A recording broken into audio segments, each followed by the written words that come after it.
Mga residente ng Barangay Lucao sa Dagupan City tulong-tulong sa River Creek Clean-up Drive. Silipin sa report. Bakas sa creek na ito sa Barangay Lucao, Dagupan City ang basurang naaanod noong kasagsagan ng mga nagdaang bagyo.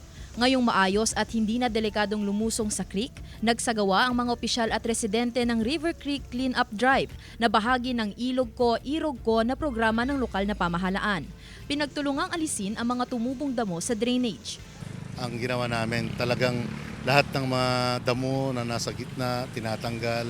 Kasi during the floods, nakita namin na talagang naghamper yung damo doon sa pagdaloy ng tubig.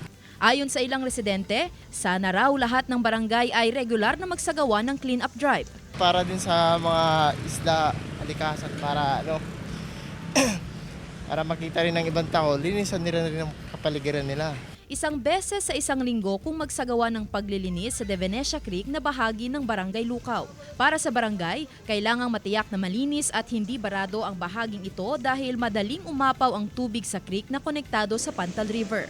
Kung titignan natin, ang daming sinisisi, pero saan ba yung ambag ng bawat isang Pilipino? Wala silang pakialam pag walang baha. Kasama si Daryl Peralta, Sandy Salvacio, One North Central Luzon.